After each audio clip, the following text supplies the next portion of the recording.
It's time for the Alien Conspiracy Podcast. We are your hosts, Agent ETA, Agent Ether, Agent Kruger, and Agent Anderson. Come along as we examine UFO sightings, conspiracies, and all things strange. You can follow the show on Twitter at AlienConPod. We also have an email address, alienconpod@protonmail.com. We would love to hear from you. And don't forget to check us out on Facebook and Discord. Links in the description. This week's episode, the Lockbourne Air Force Base UFO. We're late. I was late there, Kruger, for some reason. I'm late? What are you talking about? No, I think he did fine. I was trying to finish before that drum hit, but my bad. Yeah. I was like, I was perfect. I was on time. I was like the Chicago Bulls. I was there. That's okay. I can cut that gap later if I want. I'd probably be too lazy to, but I could do it if I wanted to. Anyways, this week's episode, the Lockbourne Air Force Base UFO sightings, and probably some other stuff too. Looking at the year of 1952 and just the sheer amount of sightings that have been, that were reported that year, it's crazy. It's absolutely nuts. Yeah. It's and it's one of those things where, like, as a fan of UFO, encounters and stuff like that, and just like I said, just the amount, it makes you really it's convincing. You know what I mean? Like you're like, how could you wish you were there? I wish I could see this. Oh yeah. Oh dude, if I had a time machine and I was able to observe, I wouldn't I'd probably go back to when the pyramids were built or something like that. But anyways, go see some dinosaurs. But I would also like to see some UFOs too.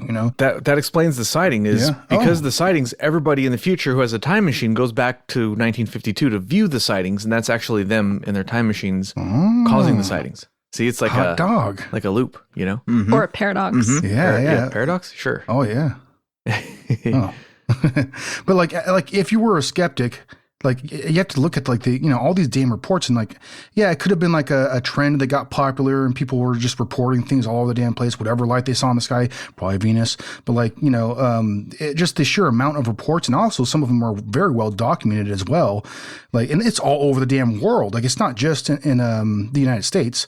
That year was a hot damn year for sightings. There was a ridiculous amount of sightings just in the United States, but like I said, worldwide as well. It's very convincing. You know what I mean? It's very compelling. As far as the amount of stuff that supposedly happened that year. Holy crap! How could you look at that and think, oh, it's all freaking weather balloons and the planet Venus and it's crazy. It's the Milky Way. Crazy. Well, especially there were a lot of sightings at not just the Air Force Base, but different military compounds, and a lot of these sightings were from military personnel. So these witnesses, they're really I can't even talk today. Credible. Thank you. Well, they're credible. Yeah, exactly. Yeah, they're not your average Joe. Not just witnesses, but we also have photographs. We have radar readings. We have radar, the so-called radar visuals, which is, I think, even better than photographs because you're getting a ping on something that's real in the spot where somebody is seeing it, and then they can write their report and you can read what they said, and because of the radar that it was actually there. It's really good data. And like you said, all over the world, we have photographs, we have multiple witnesses, military, civilian, from everywhere. It's crazy. Yeah, everywhere from South Korea to Europe to, in Korea just general, North and South, but all over the damn United States and all over the world, it's like I said, it's absolutely nuts how many sightings there were that year. If only we had our cell phones like we do today back then, Oh. Yeah, cell phone footage though can be pretty grainy sometimes. Don't get me wrong, but it's a hell of a lot better than the some of the pictures are pretty clear because they still had good photography and at that time. I'm not saying some of them are okay. You know what I mean? I think that the cameras they had back then would be better than cell phones. Have you ever tried to take a picture of something in the sky with your cell phone? The cameras they had that they would have been using would have actual focal lenses on them, whereas the cell phone, I've actually Like one time we're hanging out in our backyard during the summer, and I saw what looked like one of those giant Mylar balloons. By giant, I mean, the ones you get at the grocery store. They're probably like, I don't know, 3 or 4 foot tall, like one of the big ones, right? And it appeared that, I'm guessing it had, launched from a park. Somebody's having a birthday party, and the balloon was let go, or it untethered itself and it escaped. And I saw it floating around, and it was like, like a shiny metal, like the silvery looking balloon. And I was like, that looks really weird. So I'm going to pretend it's UFO. I knew it was a balloon. You could tell it was a balloon with the naked eye. And it was hard to tell how far away it was, but I'm guessing, I don't know, something like 1/3 of a mile to half a mile, something like that. And it was probably 200-300 feet up in the air. Let's just say ballpark. I recorded a video with my phone, and it was just, your, what was it? Like a LG something or other, but it was decent. It was not a budget phone. It was like your medium grade phone. The camera on it worked just fine. Everything else I'd ever photographed or taken a video of, it always looked fine. But this, it didn't even show up for some reason. And this thing was reflecting so much sunlight, it was actually uncomfortable to look at. But for some reason, the camera just didn't pick it up. I mean, you could kind of see that there was something there, but you couldn't see the shape. You couldn't see what it was at all. So that's why when, people, skeptics will say, everybody's got a camera in their pocket, how come there's no good photos? Well, first of all, there's tons and tons of, every single day we get new UFO videos and photos every day. But those cameras are so crappy that if it looks like a good video or picture, probably it's a hoax, because those things it's set up for taking selfies, not for recording stuff in the sky, I would argue that my phone now can definitely get stuff in the sky. I'm saying now phones, not the 2000s crap. No, get that out of here. No, but I mean, I was at an air show, and that I could send you a few photos, but I think sometimes the settings definitely help, but they didn't have that even in, when I was on my Razr phone trying to take a video through a potato. I'm not arguing against that at all. I totally agree with you. No, this was not a Razr. This was not a Razr. This was like 3 or 4 years ago. No, it was your LG, no, right? Like 3, yeah. No, I hear you. Yeah, it was like 3 years ago or something. It was not that long Those ago. are set to capture in 1080 at most. Yeah. Well, and once you use that zoom function as well, things become pixelated pretty fast. Yeah, that's a digital zoom. I wish I could show you guys my phone. All right. Well, let's talk a little bit about the Lockbourne Air Force Base UFO sightings. I want to start with one in 1952.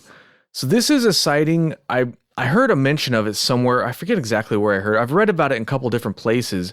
So I wanted to do the episode on it because, it's one of these cases that I had never heard of before, but, you hear a mention of it. It sounds intriguing. And I'm like, well, let's dig in. And it's unusual to dig into a case and really not find a whole lot. So that's kind of an interesting thing about this case is I didn't find a whole lot on it. But I mean, there's a ton on 1952 in general, even in just July, if you want to limit yourself to that. There's a ton of sightings at Lockbourne Air Force Base, but I was looking at one specifically on July 23rd, 1952, and there was also an accompanying sighting in Springfield, Ohio, which is, I don't know, something like 40 miles away or something like that, so it's pretty close, and this could be the same sighting, but then it might not be. We're not entirely sure on that because I couldn't find enough information, and believe me, I looked. But anyways, I did find a document on NICAP, or as we say on this show, NECAP, which is an unclassified document from the AFSOI, or the Air Force Special Office of Investigations, which already is kind of strange because in 1952 they had the forward-facing, the public-facing Project Blue Book, which supposedly investigated this kind of stuff, but Blue Book did not investigate this sighting, supposedly. And why that was the case and why the AFSOI investigated instead, nobody's ever really said. But somebody found this document. It's through FOIA request. It's a Spot Intelligence Report. Subject: Aerial Phenomena over Lockbourne Air Force Base, Ohio. 2. The Director of Special Investigations, Headquarters, United States Air Force, Washington, D.C.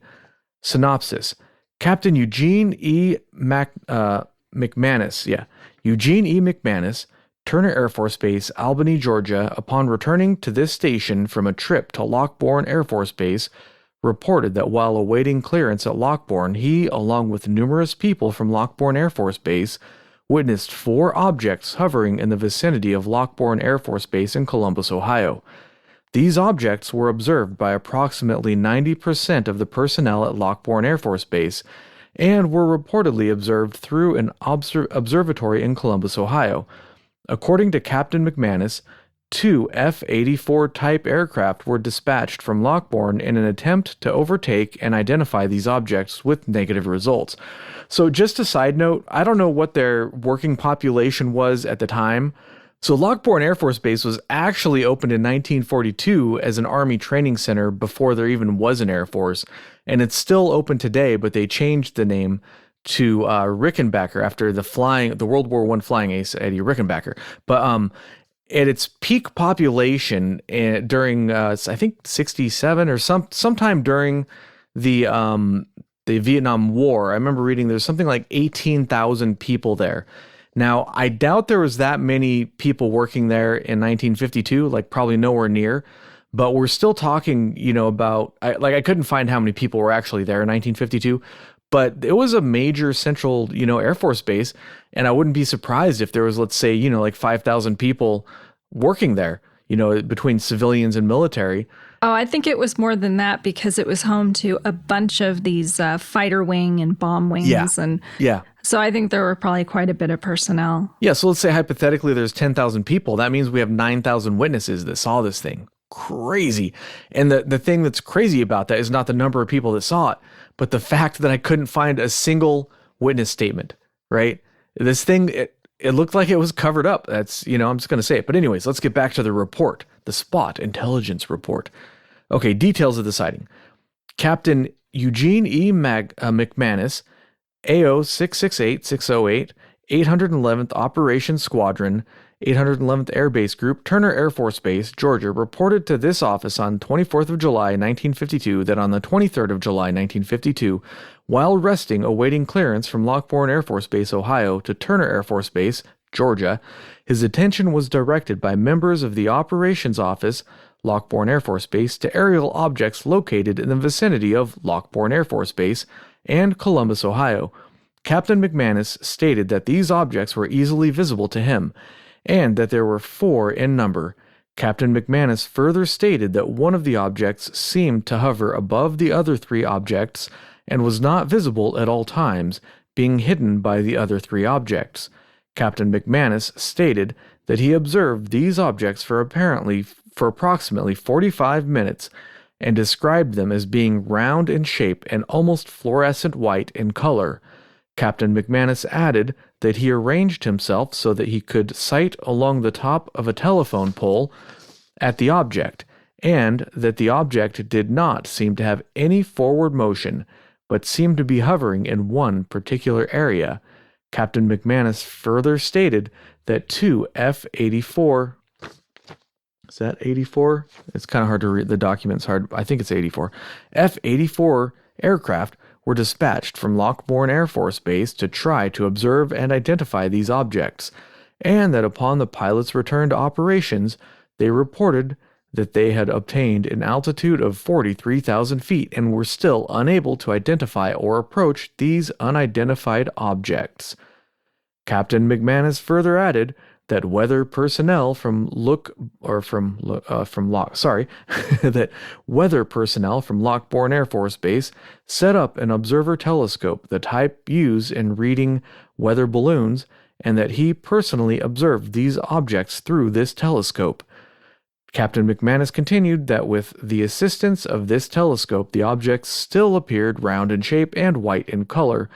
The only assistance the telescope gave was that the object seemed to be much larger. Captain McManus further stated that it was reported to Lockbourne operations while he was there that an observatory in Columbus, Ohio, through means of triangulation, had placed the height of these objects at 75,000 feet.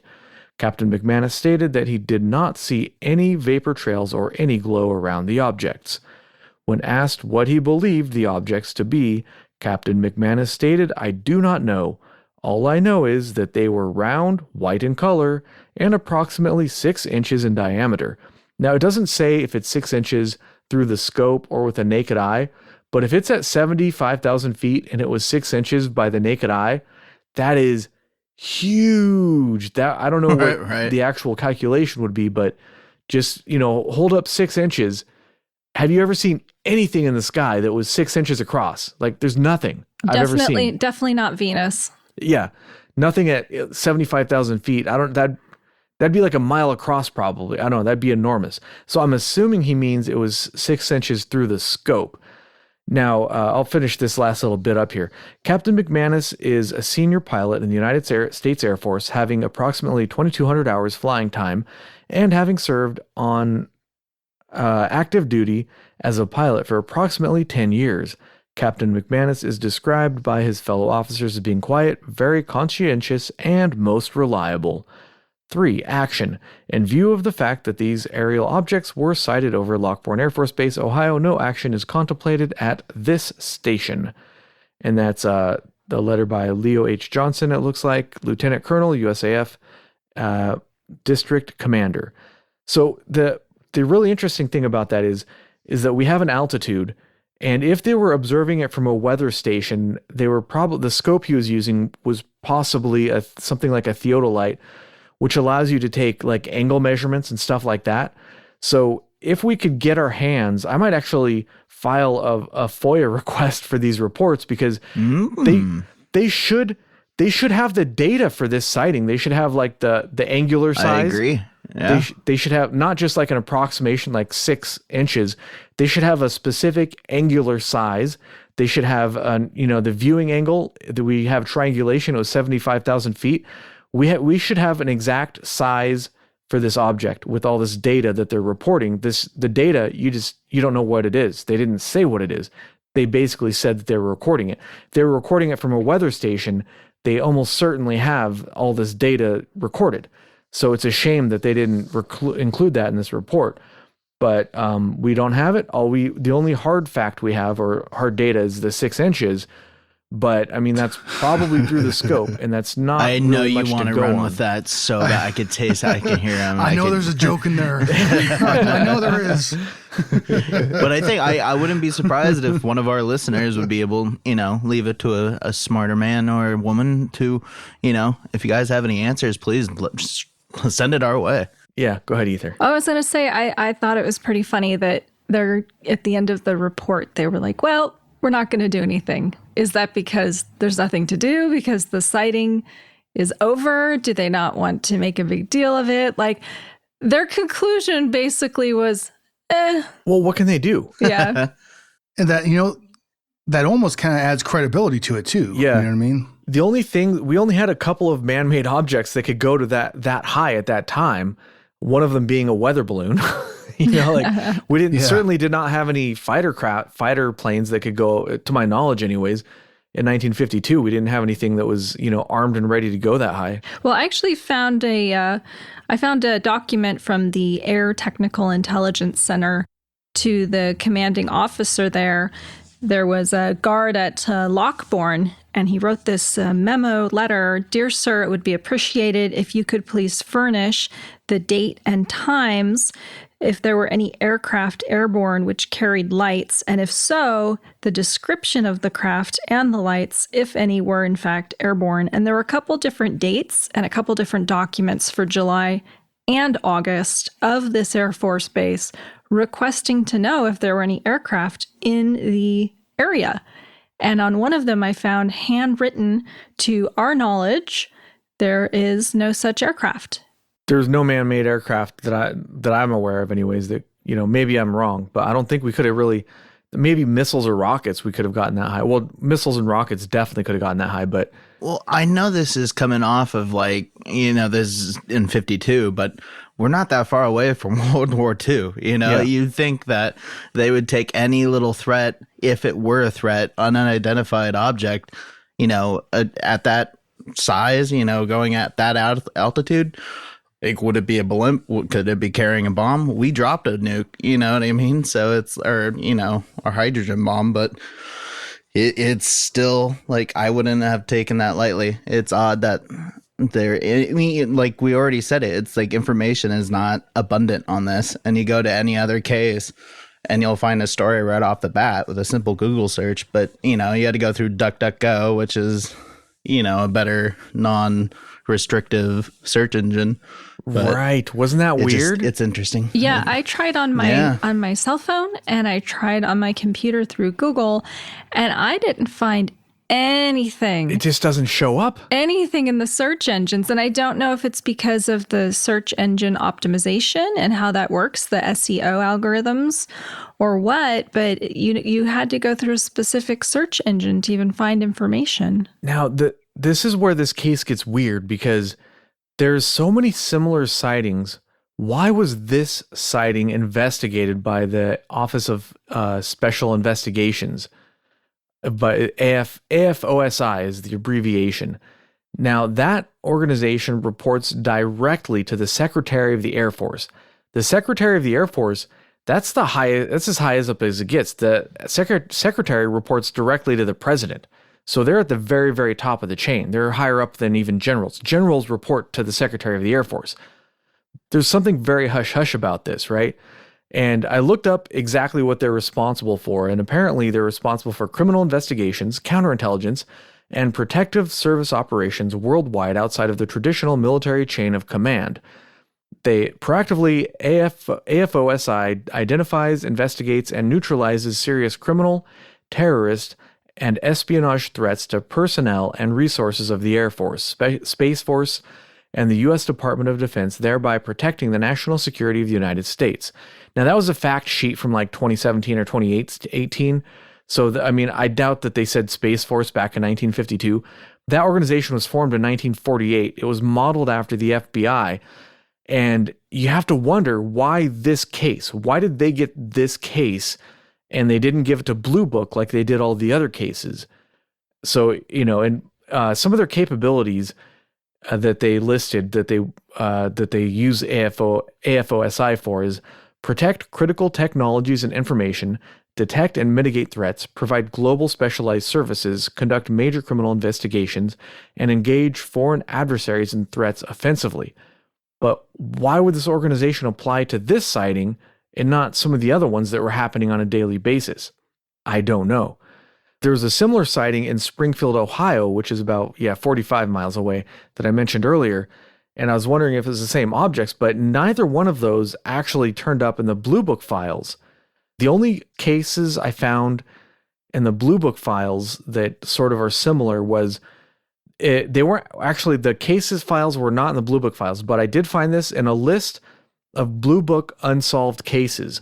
You can find lists, like there's a list that the Air Force put out of all of the cases that are marked as unidentified or unsolved. And I found two that are sort of pertaining to this. There was one on July 17th, 1952, and Lockbourne, Ohio, 11 a.m., witnessed Air National Guard employees. One light, like a big star, was seen for 3 hours but disappeared when an aircraft approached. Also seen on the night of July 20, 22, and 23. So that's in the list, but the files it's not there.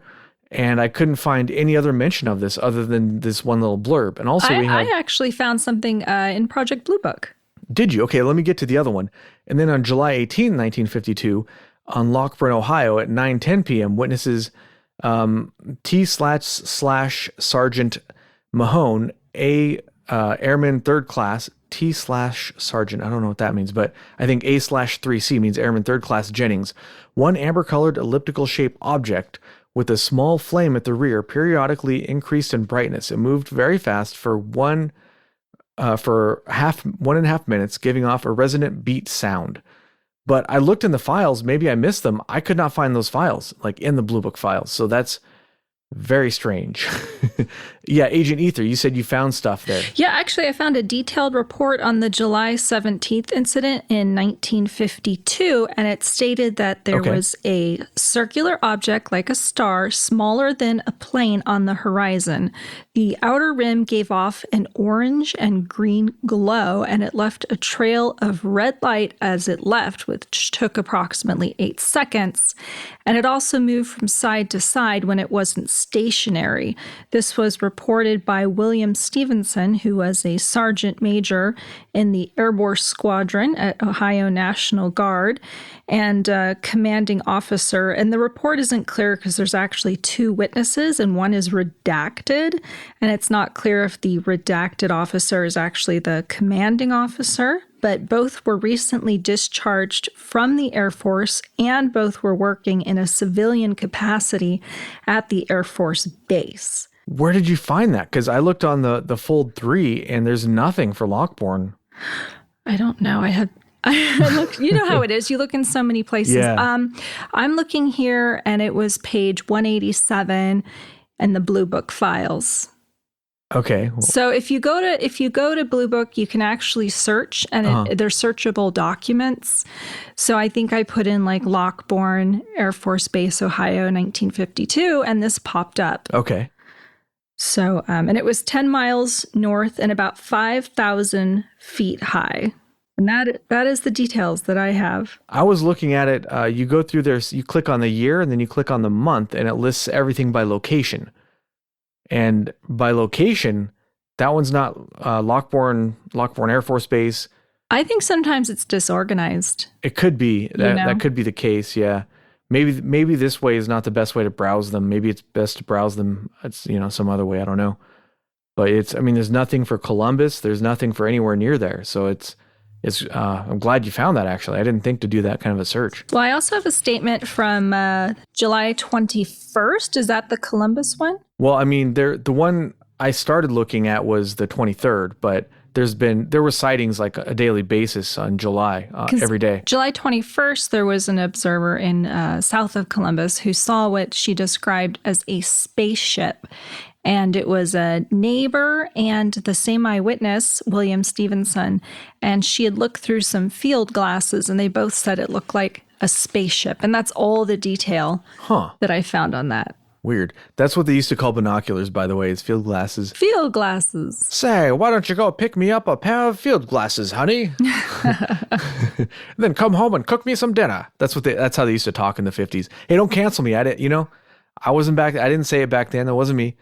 I love how they dressed in the 50s. So dapper. Oh, yeah. I love the style from back then. Hell yeah. But all right. So And that the amount of cigarettes. That was the short little thing that I had on that case. And I got tons and tons of other stuff. But before I get to some other stuff, I'll turn it over to if one of the other agents wants to talk about some other stuff. I think Agent Ether had some more UFO sightings at Lockbourne to talk about. There was a report in Ohio in 1952 on July 17th or 18th by the Air National Guard who saw a light like a big star that disappeared when an aircraft approached. Yeah, I saw that one too. Yeah. Yeah, that one I didn't notate because it's so vague that it could be anything. It could just be another airplane. There's not really much to go on for that one, but it is interesting. There was what's also interesting, and I'm not sure if we pointed this out already, we kind of did, but the fact that I just want to point this out to stir critical thinking and all that good stuff. But like July, what the significance of that month or that summer, it seemed like there was a huge spike in eyewitness reports and stuff like that. And I couldn't find a whole lot. Well, I did find one site, and I'm hesitant because, I don't know if it's exactly like, you could trust it per se. We were talking briefly about it at the beginning of the show, but this acronym, the FUFOR, I'm calling it. I don't know if that's how you want to call it, but it's apparently that's another term for like an index for UFO sightings. So it's like a little index for submitted eyewitness accounts, I believe. So I need to double check that. But from what I found on it, and sorry to drag it on a little bit, but I found two eyewitness accounts from an Air Force base in Rapid City, South Dakota. It was around July 9th, 1952. And it's weird that so the event that happened in Lockbourne wasn't that that was July 23rd, correct? Yeah, July 23rd. Yeah. Yeah. So this happened before that, and they reported 3 milky white discs traveling at, about like 30,000 to 40,000 feet. And it was reported by 2 airmen that were just lying apparently in a field on their backs, just kind of chilling out, which is kind of odd at that time. You know what they were really doing. I know. I didn't want to imply it. And I was like trying Sinners. It's like, all right, so he's just a couple bros hanging out and lying on their backs and out in the field, doing what they're doing. And there's definitely no marijuana involved. Let's hope not. Might have been Right? some beer or something though. Yeah. I'm just gonna assume. Right. And then, but they were off the east-west runway, and that was when they observed the objects, which appeared to between 3 to 4 inches in diameter, about at arm's length. I'm saying, I think that's what they described it with, is that they were showing, how wide it was with their arms when it says that. But they said it was moving faster than any jet they've ever seen. And the direction that they were traveling in was so rapid that they would drop altitude like, at a drop of a dime and then regain it in, half a second. Like they were just booking it. But each object was reported individually for about like 5 seconds. And so I couldn't find that story, even though trying to find the actual, like the airmen that reported that, there's nothing you can find that supports that. So you try to go to this FUFOR index to try to like back it up, because that's the source it's credited to. And nothing turns up. And it's like, there's nothing. I don't know. It's just weird. It's bugging me. So take it with a grain of salt or whatever. But I just thought that was interesting. And there's more reports. I looked up FUFOR, which is the Fund for UFO Research. It was a UFO research group based in Alexandria, Virginia, founded in 1979. It stated its goal was to further the scholarly research of UFOs and the extraterrestrial hypothesis, and to secure the release of alleged classified U.S. government documents pertaining to these. It looks like it's defunct. It hasn't been active since 2011. And according to its own promotional material, from its founding in 1979 to 2006, it provided over $700,000 in research grants and supported numerous UFO-related investigations, including investigations into the secrecy behind the MJ-12 papers and the U.S. Air Force's Project Blue Book. And the first director was Bruce Maccabee, who he's somewhat credible. He's, he's like a physicist, and he's very much in favor of UFOs, to the point where he's probably not all that objective, but he usually backs his stuff up with actual data. And then Richard Hall and Don Berliner were the other 2 directors. Oh, there's your source. You were wondering where Berliner was. Yeah. There you go. All right. There you go. Ich bin ein Berliner. So then you would say this is pretty. The thing I would wonder Incredible about stuff, that man. is Bruce Maccabee was definitely not giving away $700,000 in research grants.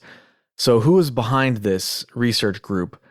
Who started this and who's funding it? It's obviously somebody with a lot of resources. If they're looking for something specific, especially stuff like MJ-12, they may not have been all that objective, but maybe not. I don't know. I can't say. I don't know that much about the organization, but that's what I found with a quick Wikipedia search. Oh, there you go. No, it's way better than. I never use Wikipedia. Not enough. It's terrible. But sometimes I'll jump on Wikipedia just for a laugh. Because like the way that they present some information is just like, all right, well, there's an objective here. You know what I mean? Like, Yeah. Yeah. Like, yeah, I don't know.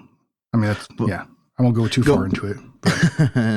But it is strange, though, that in July of this, why in particular is there a heightened, spike in reports that, I mean, I know we don't have an answer for that, but I would like to hear from you guys what you would think that, what could be the case. Because I have more Air Force bases like New Mexico. There's also one, if I'm not mistaken, that was in Korea. And There's a couple in Korea. Yeah, there's just a lot, and it's all ranging within like a build-up time to, Lockbourne. And it's like, July 13th, or sorry, taking that back. I remember reading along, when I was doing research for this here podcast, within those 2 months, there was something like over 400 like accounts of people witnessing supposedly UFOs or something, and like that's more than like the previous couple years combined, I think, just in those 2 months. Yeah. Right? Like it's crazy. But this is happening in a span of days. I mean, weeks. It's weird. I mean, at least these reports are. I mean, you had the one that I was mentioning earlier was July 9th, and then July 14th at the Hollow Man Air Force Base in New Mexico. There was, unidentified objects reported there, and it was during a missile test. And they scrambled jets just to, get on site and get on ready. And it was, again, they witnessed milky, UFOs, like white lights. So it's crazy. They had pips on their radars. They saw something, and it's crazy. Why would the Air Force have anything to gain? Not just the Air Force, but the military, to say that there's, aliens, or at least make something up to fund something. I mean, I don't know. Like, I'm just kind of farting out an idea there, but I'd like to hear from what you guys would think. That what would they stand to gain, or what the hell is the point of it? Well, I think it's interesting they scrambled jets. That's always something that catches my attention when they use that resource to chase after something. Is it because it's a matter of national security? I'm always thinking, well, what's the primary reason you would scramble jets to find an object? If the object is that high up in the atmosphere and you're not going to be able to, trace it that high, why are you chasing after it at all? They didn't know what the atmosphere was or what the altitude was necessarily in the beginning. They may have figured that out after the fact with like triangulation methods. Sure. So you get something that's in airspace where it's not supposed to be. Remember, you got like civilian airplanes, they all get clearance to do a specific flight path. You have to file your flight path ahead of time. And if you deviate from that flight path, you're not supposed to do that. And if there's like an unidentified craft in your airspace, as the military, you need to go check that out, because it's a credible threat. You don't know what it could be. It could be like the Soviets sending a spy plane. It could be, some kind of attack. You don't know. You just have to go look at it. It could be anything. But at what point do you call off the planes? They're up there, they're flying around, they're looking for this object. At what point are you like, well, I guess you should come on home? Have you run out of fuel? Because the objects take off. I mean, they outmaneuver them. They just bail. I mean, it's crazy because you hear these stories where some, they're not slouch pilots. They're actually like either battle hardened or they've been in the military for numerous years, and they're not a rookie pilot. So, and they're credible people. And, for some of the reports where they've actually engaged and tried to maneuver it, they always get outmaneuvered. Something always just disappears, or, this case, they end it. In this case, we That's don't the know. scary thing. We don't know what happened after the planes were deployed. There's like no information. It just says that they were, right? Mm-hmm. Right. Well, I mean, that New Mexico one that they were scrambling, or the jets, it was actually a B-29 mission, and like they were in air when these objects were like approaching it, and they were able, I can't find the actual picture, but I guess it was 200 feet from where film was taken of it. But I just got to like find that image, and then I can be happy about that. But again, it's just, they end it though. Like, that's the creepy thing I always find just so amazing, is that it's never on our terms. We're like, all right, get out of here. Don't come around here. It's always them that, whatever it is like, okay, all right, let's stop playing with them and just bounce. Like, bounce. It has to. It's joyriding. They're probably just joyriding. They're just coming in, and it's like, it's like a dare of some sort. They're like, oh, I bet you can't fly through Earth. You know, like you always get shot down. They're going to kill you. They're crazy. And it's like, oh no, watch this. I'll take you guys through a little thrill ride. But, you know, sorry, that's stupid. I'm just farting around there. We're done. The show is basically done. Sorry. I was just. What are you talking about? The show's done. I still got plenty of stuff to talk about.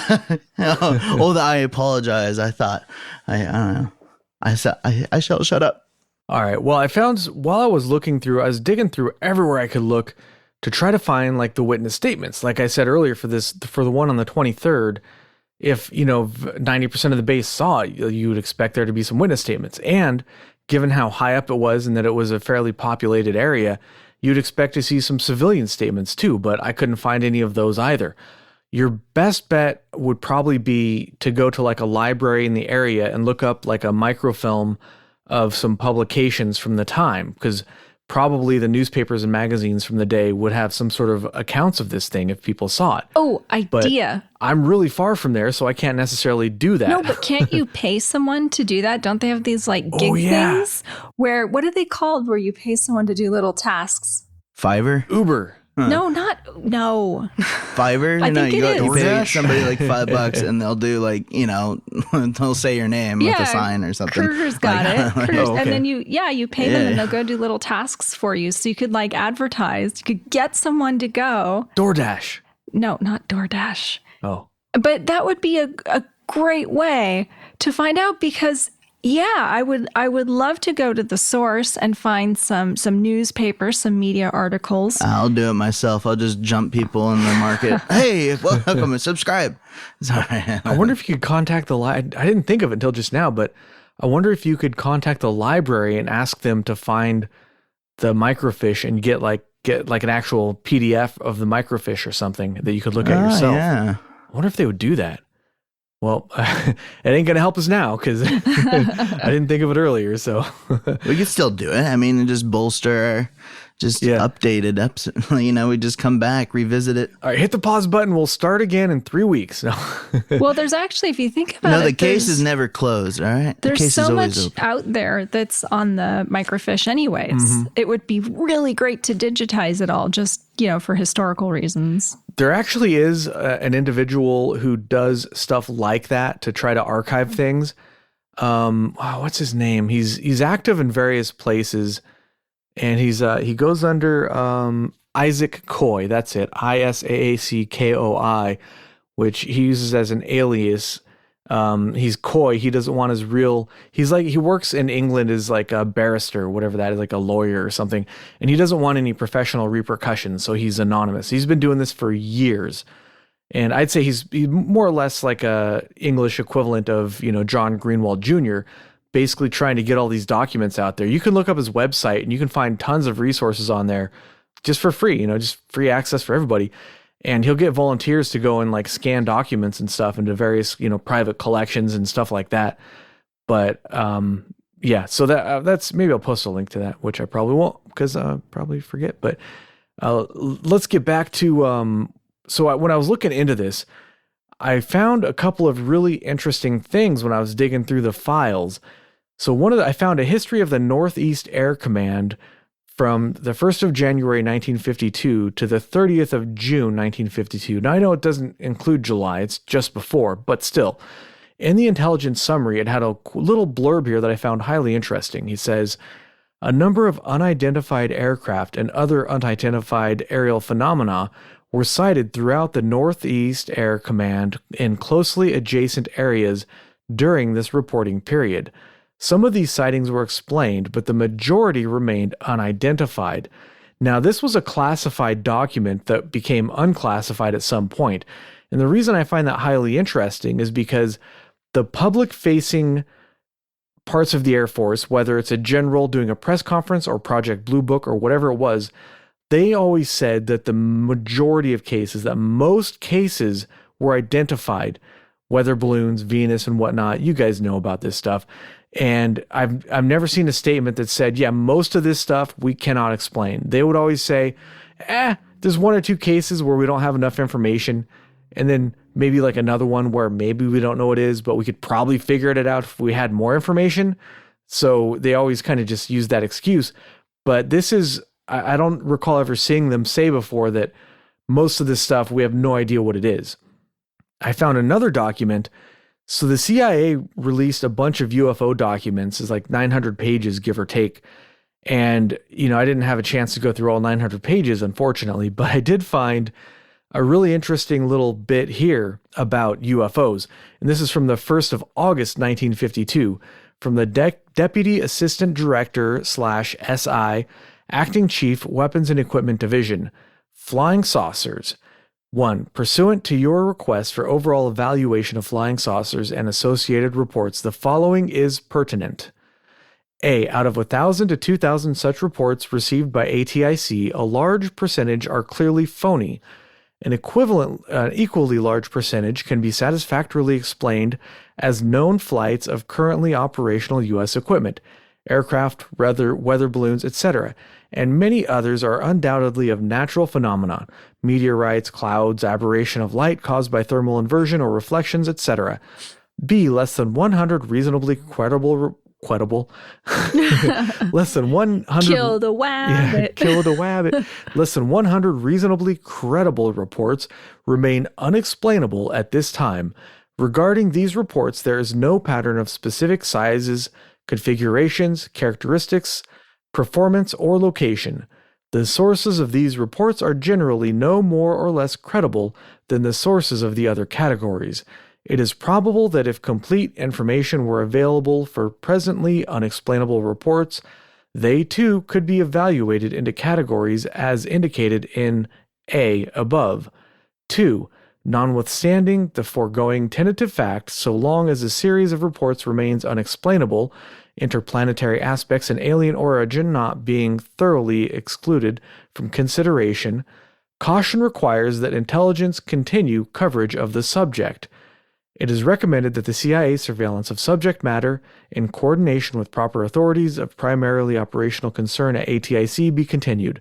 It is strongly urged, however, that no indication of CIA interest or concern reach the press or public in view of their probable alarmist tendencies to accept such interest as confirmatory of the soundness of unpublished facts in the hands of the U.S.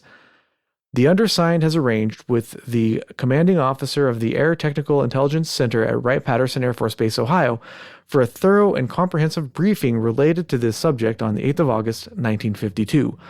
Subsequent to obtaining full details, a detailed analysis will be prepared and forwarded. And that was written by a dude named Edward Taus, T-A-U-S-S. There's a couple of really interesting points to this. So, for example, in point number in 1A of 1,000 to 2,000 such reports, shouldn't they have like a more specific number, And they talk about a large percentage being phony. What percentage? They don't say. I've looked through a lot of these Blue Book reports, and there are some phony sounding ones that, we've even talked about, but a lot of them seem legit, and they don't say, they're not that specific, right? And they go through all this, they're all weather balloons or whatever. And they're like, but, just in case, we should probably still investigate this stuff. So which is it? Are they all phony? Or are they going to waste a tremendous amount of resources investigating it? It doesn't line up to me why they would, and why they'd want to continue. It's in the same document. They're saying, okay, well, it's all nonsense, but we should probably still investigate it anyways. But obviously, the most interesting bit is like, okay, just don't let them know that we're actually involved. And, for a long time, the CIA said, no, we got nothing to do with this, because they don't want people to panic. That was like a really interesting part for me as well. It also sounds like they didn't want to lend credibility right to the whole situation. Yeah, they're trying to downplay it like they always do. But if they're saying there's nothing there, then why are they saying, yeah, we still want to investigate it? We just want to pretend like we're not, It's just such a little... It's to quell our hysteria. Yeah. And when you dig through the files, this is the kind of really interesting stuff that you find that, like, okay, if they were not taking it seriously, then why would they write a memo like this? So obviously the government was taking this very seriously, even different sections of the government. Yeah. The CIA is very different than, let's say, the Air Force or the FBI or whatever. remember in this day and age as well, is that, you don't have to be, genius to point this out, is that this was where that generation of, we know what's best for you. And that was usually the people in power, right? Or, whether it was segregated bathrooms or like it was, domestic abuse when it comes to psychological and physical, it was just the way of life that it was. So the government saying, you don't need to know this, and basically just lie to your face and not give a shit while doing it, makes perfect sense. Back then in the 50s, this is just after World War II, and everybody had a much higher level of trust in the government, right? Everybody was a patriot. Everybody trusted the government. And when the government said, we'll take care of it, people said, okay, we trust you to take care of it. We trust the military. We trust the government to make the right decision. And there's been a lot of shenanigans in the meantime where people have lost that trust. But in the time, if the government said, all right, these UFOs, there's nothing to them, then people would say, okay, I believe you, Mr. Air Force guy. I trust that you're saying the right thing, telling us the truth. So I think that's also a big part of this, is times were very different back then. I can't even imagine. This is an age we live in that's quite the opposite. A lot of people have a complete distrust in their government and certainly don't feel positive about, Yeah. Yeah, I guess it should have started with that as saying that the amount of trust that the people had with the government, where they could lie to everybody's face, and whether it was a lie or not, what I'm saying is just the story and narrative that is fact now is that they could get away with that, and there wasn't anyone to question like that fact. So, yeah. But yeah, no. Also from the CIA documents, I found a couple more interesting things. Another little quote here. It must be mentioned that the outside knowledge of agency interest in flying saucers carries the risk of making the problem more serious in the public mind than it already is, which we and the Air Force agree must be avoided. So part of this conversation is that they don't want their detection channels to be overflooded with reports, because if there really was an attack and everybody's reporting like a UFO that's not part of that attack, then they're not going to know where to defend the attack from, basically. That was back then they didn't have a sophisticated, radar and that kind of stuff. So they did rely on reports more than they do today.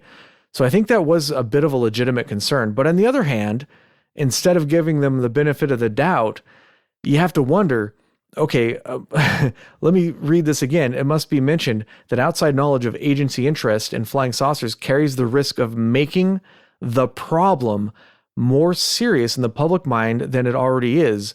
So they're admitting that it's a problem. They're admitting that it's real, right? Sometimes you got to read between the lines a little bit with this stuff.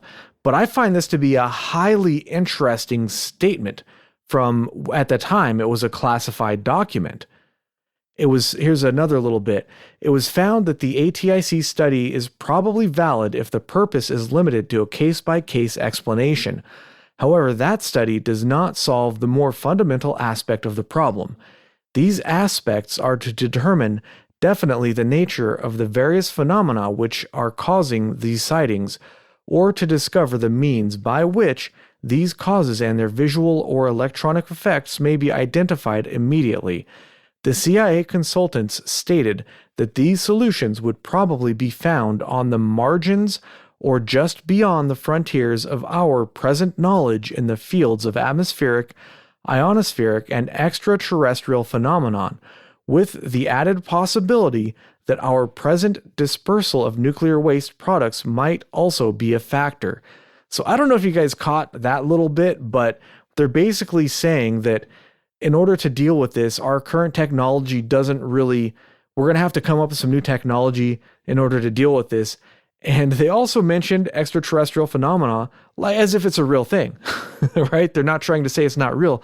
They're saying that that's one of the possible solutions, essentially. So you could interpret this in a couple of different ways, but one way you could interpret this is that whoever wrote this particular CIA document is treating this as if some of these sightings are extraterrestrial. And I find that's one of the closest things I've ever found in one of these documents to a smoking gun. I find it very, very interesting.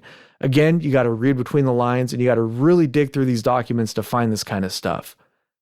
We're going to say something, Agent Ether? She's nodding at me over there. I'm agreeing with you. It's okay. Very interesting. Maybe she's just falling asleep because these, I apologize to anybody who's, hey, maybe you put this on to go to sleep at night. That's fine. You know what I mean? If it serves its purpose, then I'm happy if you're happy. But sometimes like it's so much more useful to quote the actual document than to just kind of talk about it and state my opinion, because then, you guys get to hear what I'm reading to form my opinion, and you could disagree or you could agree. You could look them up yourself or whatever. But I think it's just more interesting than me just reading something and then summarizing that and saying my opinion. I think it's very important to look at the source documents, and I love doing it. And there's not a whole lot of shows that will I've never actually heard a source document like this read on a show. So I think it's a thing that I like to do. Maybe people don't like it. Maybe they do. I don't know, but I love it. I love these documents. I love digging through them and just reading all this stuff, because you find little tidbits like this that are just so crazy that you're like, wait, what did they say? They said what now? And, I've never heard anything like this. They don't talk about this stuff on the History Channel or, whatever. I'm kind of convinced the History Channel has been set up mostly for misinformation or for World War II porn. Is that a thing? Well, no, it's a term used like when the History Channel first came about, the vast majority of the content that they were putting out was World War II stuff. Let me close down that tab. I just opened up Pornhub right there. Okay, not what you were talking about. Okay, I will not do that search. No, not at all. No, I wasn't talking about actual porn. I have a couple more things to talk about. So we talked recently about the Mantell incident, which was on January 8th, 1947. On the 7th of January, January 8th, 1948, I think. Oh, no, wait. Yeah. Wait. What was it? Let me look that up again. Yeah. I think. Yeah, it was 1948. 1948. Yeah, I think I wrote 1947. I was like, wait. I swear that was 1948. I must have done a typo there. But just the day before, on January 7th, there was a sighting at Lockbourne Air Force Base at 7:15 p.m. Multiple witnesses saw a bright object to the southwest of the airfield, and the object appeared and disappeared intermittently. A pilot named Captain Charles E. McGee, with that, I love that name, by the way. There's some of these names you run across, you're like, right? Chuck E. McGee. Come on, dude. That's a man there. I wish I had a cool Sounds name like a pirate. That. If you show up, I could see that. You show up to the bar where those pilots hang out, that's who you're getting your ass kicked by, is Chuck E. McGee. That's the guy that's punching you in the face right there. But he saw it on landing approach when he was at 1,800 feet altitude, and the object was about 3,000 feet altitude to the southwest at about 4 miles away.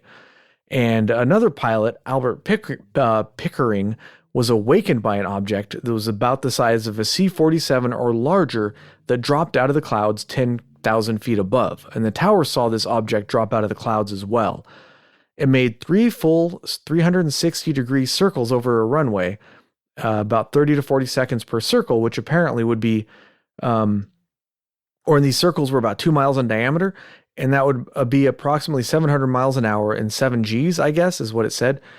But it left a luminous amber-colored tail or exhaust 5 times its length. And we also saw that in one of the sightings in 1952 that we were talking about, was with that amber color in the tail.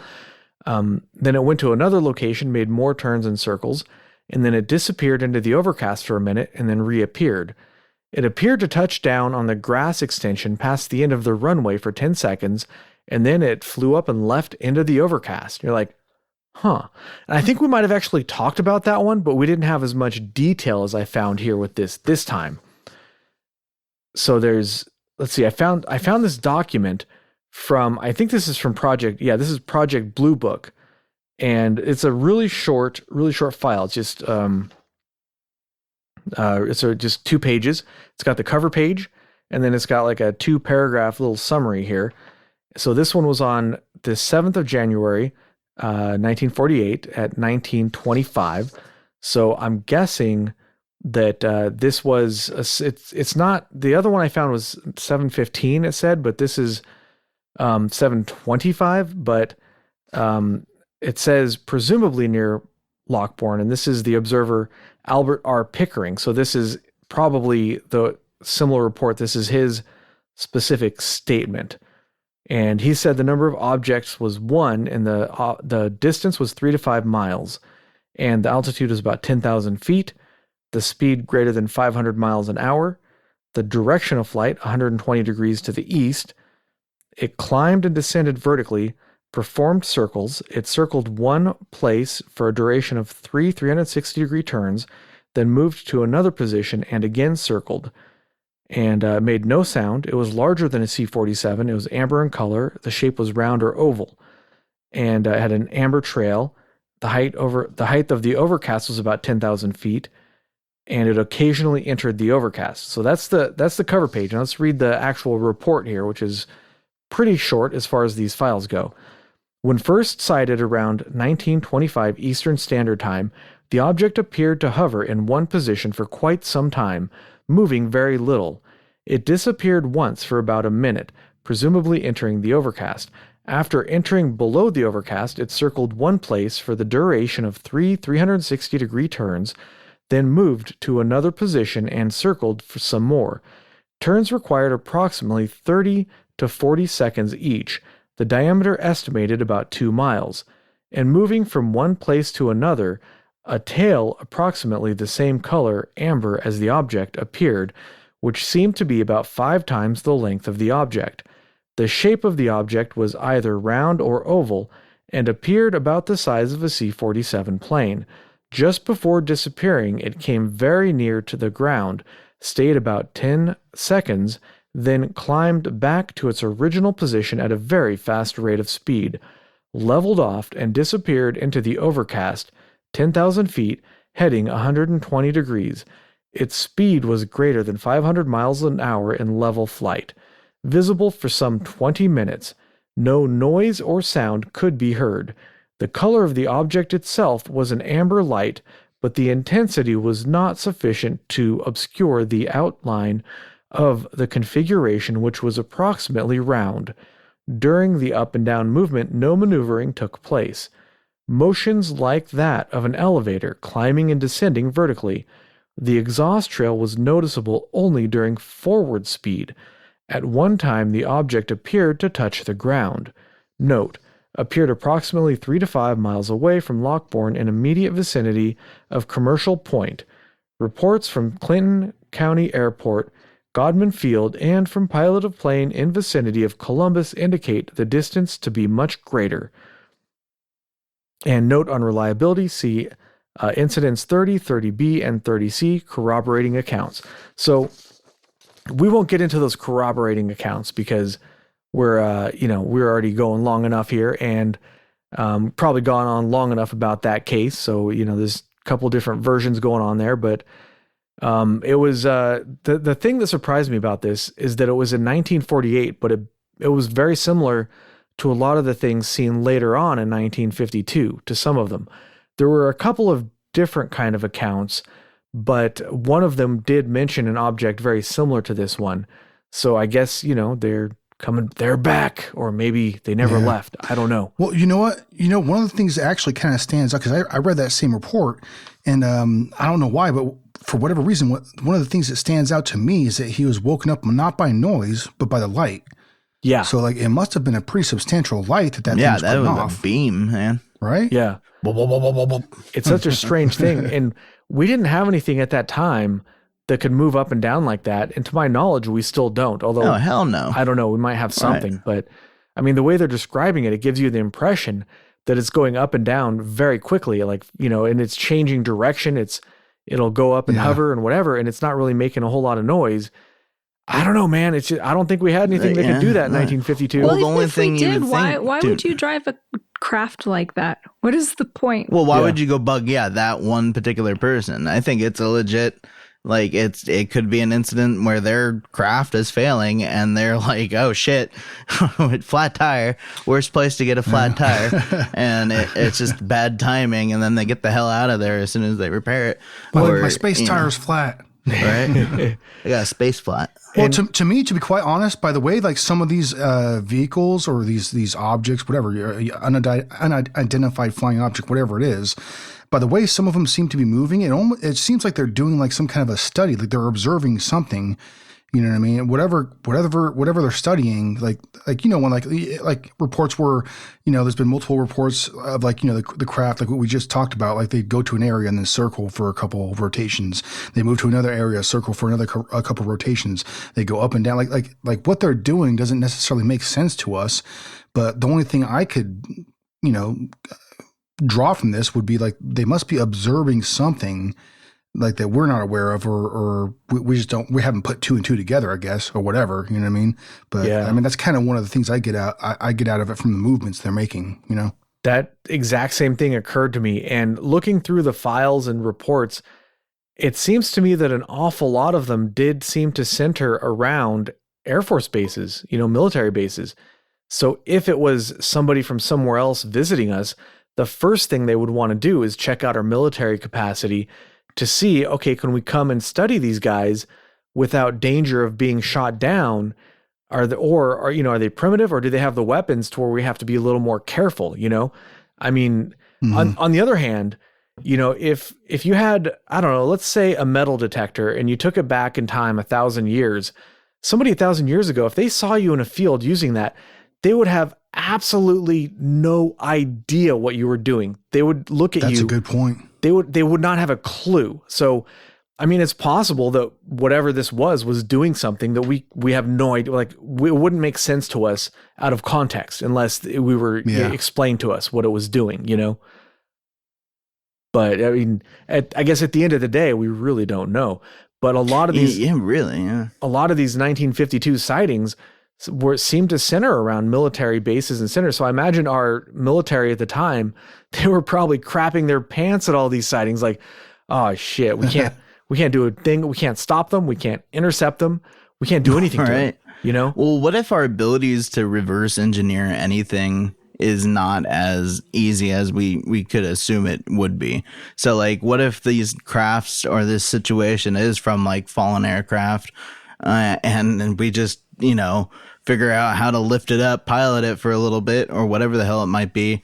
And again, it's just like we lose control of it and we don't have the means to replicate it. Yeah. I don't know. It might be. Yeah. That's a good point. It might be, because I've heard stories about, alien artifacts that have been found, like that have been here for a long time. They're very, very ancient, and like, I've heard stories of different governments, taking control of these, and then like, it could be that they're, it's a pilot just trying to learn how to fly the damn thing, like, right. And that's why they're doing these random movements and stuff that doesn't necessarily make sense to us. I was going to say that. Yeah. But I didn't want to go back to the space flat again, the flat tire in space theory where it's just like, oh shit. Oh God, no. All right, stop. No. But why is it dead? Why are we here, man? Go.